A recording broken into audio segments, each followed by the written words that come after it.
only wants you to make good beer and have fun hanging out with your friends. Here's Dono. Today we are using a semi-experimental, i.e. beta, blend of yeast. So this ended up in my fridge somehow. I don't know if Paul Illa gave it to me. And I see that it says manufactured package date December 9th, 2020. It's now like April 25th, so it says ideally 3 months, so that would mean March 9th. So I'm like a month and a half past that, so I'm making a starter. We're going to give it a try. I kind of forgot about it and I was doing a lot of lagers, but it says, let's see. It is a blend of, where did I see that? Here we go, source. Unique blend of traditional modern lager cultures, fast fermenting, general purpose lager yeast, crispy enough to make blah blah blah. So, alright, hold on.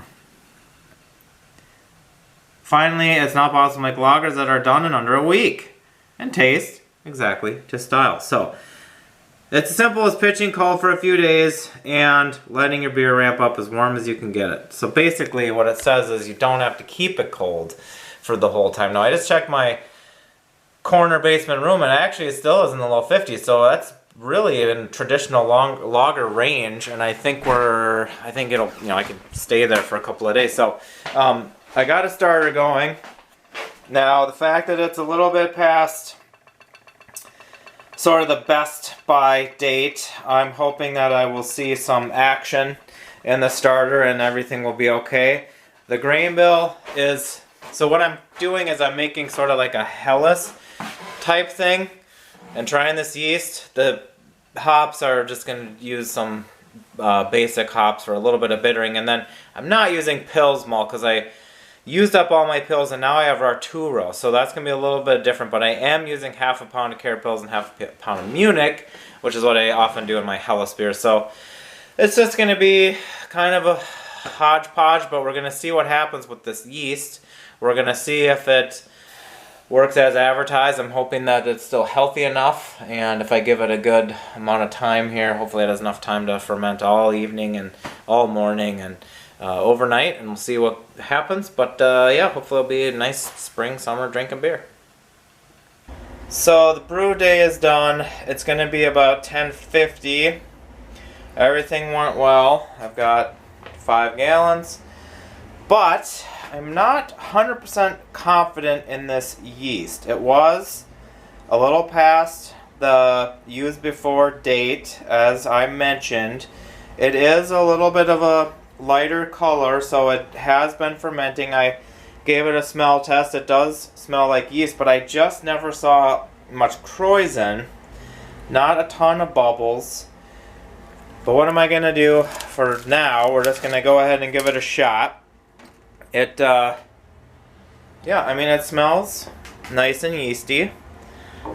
So we'll just see. I'll watch it for, I mean, usually these things are going by 12 to 24 hours or sooner. If it's not going by, I don't know, I mean 24 plus hours, might have to call an audible and dump in some dried yeast, but hopefully it'll take off. Maybe it'll just take like another minute to get going, but I mean, I made this starter. I'm going to aerate with pure oxygen. I'm going to follow the temperature suggestions for this Regal Lager strain, and we will see. So it is about 8 hours after pitching, and as you can see, it is fermenting. So I'm glad to see that. It has, not really much of a krausen, but it's definitely fermenting. It is 56?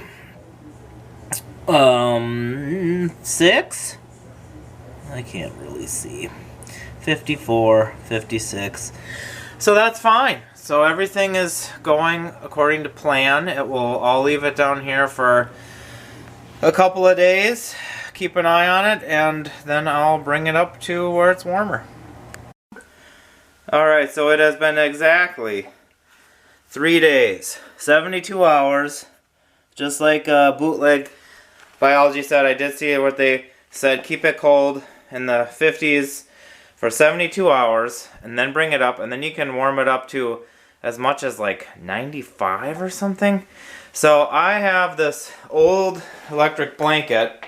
I'm going to wrap it around there. I'm going to turn it on low, and then I guess with this temperature gone, since it'll probably go over, it might go over my thermometer strip. We'll see. I don't know about 95, but maybe we'll get it into the 80s. Just kind of see how warm it gets. I don't want to go crazy with it, but since they advertise it like this, I figure might as well give it a try.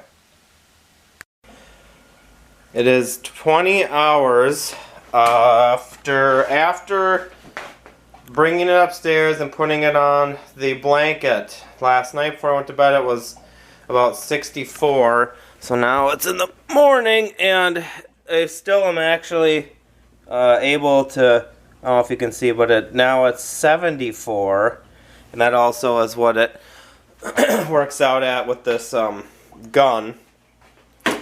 So over the last 20 hours it went from 52 to 74, and while that is not as warm as 95 that they say you could get it up to, it still is warmer than normal traditional lager temperature range. So I will just keep the blanket on. Maybe it will continue to warm up a little bit more. It's definitely warmer than my house is right now. So we'll see. Maybe it will get up to 80 or maybe a little over, but still warmer than normal, and it also is chugging away. So it does tell me that it is fermenting. It's fermenting, you know, at a pretty good clip. We'll let it go.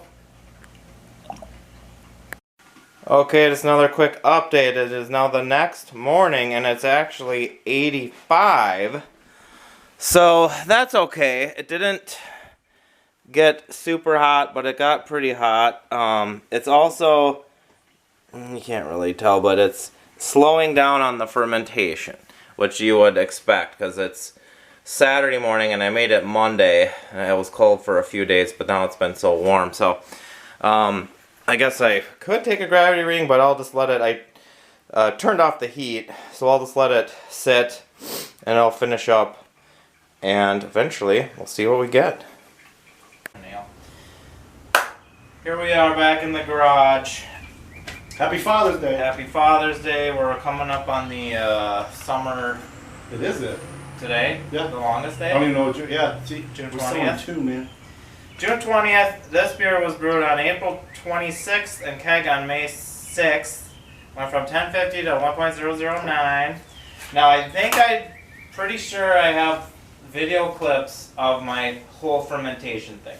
And I do recall that I followed the Bootleg Biology recommendations, fermented it cold for 72 hours, warmed it up. You'll have just seen the video clips. I believe I put an electric blanket around there because I wanted to get it higher than normal. Yeah. Which, if you did a regular lager strain or maybe even a regular ale strain, you could get some bad flavors, maybe, if it's in the upper mid-80s, which I can't remember exactly, but you'll have just seen the clips. So, does it have off flavors? No. No, it does not. We've got other beers that taste. I should slow down already. No, I kind of like the first thing that jumped at me. Obviously, we talked about it's hellish-ish. To me, it's more like Kolsch, German ale. I wouldn't say cream. I would only want to say cream ale because of like mouthfeel and softness, but it's more bitter than what I would consider a cream ale. Well, we'll taste the cream ale next, and that's different flavor because of the corn. So it's literally a different. But it's in that family of beers. It's a light.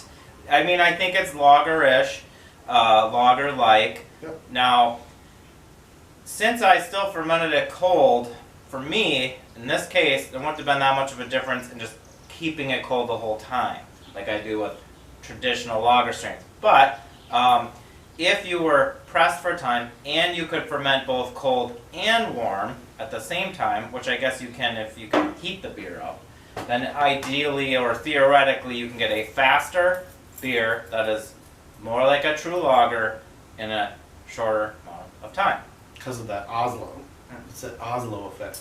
So this is a blend. I don't know if I mentioned it. I don't know if I knew this. You're saying, and I've learned since then, that it is actually a blend of German lager yeast, the 34/70 dry German lager yeast, and Oslo Kveik. So Oslo on its own gets a lot of credit for being able to turn these pseudo lagers, much like Lutra. So essentially this is a mashup of a true German lager yeast and a Kveik that people use to mimic kind of a lager yeast. It's almost like the best of both worlds a little bit. I mean, I would see a good application of this in a commercial brewery setting when your time is money. Yeah. Beer sitting in tanks, it's not getting sold. Because what I also learned just yesterday at HomebrewCon is like even the German lager strain on its own apparently can go pretty high into the lower range of ale temp. So you're basically like, you're setting a mock pills up for success, especially with a blend like this, because you're giving it even more leeway to get really hot and to be okay. Right.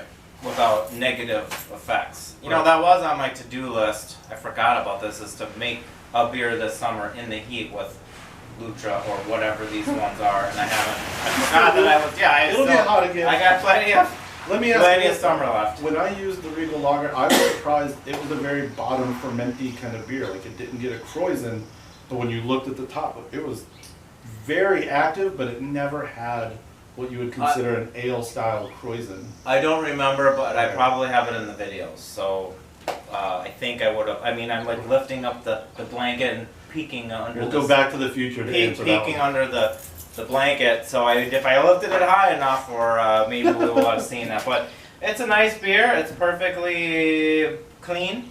No diacetyl. No? You know, which I guess with the Kveik there probably wouldn't be if it's going warm, and if it was produced at the cold temps and then it's so warm, I got it so warm that it would have been There's none of that scrubbed.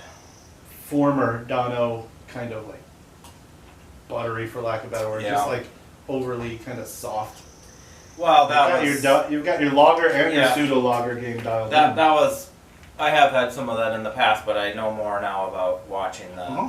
temps and the days and when you raise it to warmer temps, etc. So, yeah, I think we were just discussing. I think our friend Paul Illa gave me this yeast. I don't know if he bought a bunch and had extra or what. I think he bought a bunch knowing it was a one-off and Spread the wealth. Santa Claus it to some of us. So shout out to Paul Illa. The other thing that I think I did mention earlier that would have been a little bit more interesting is to use Pils malt instead of two-row.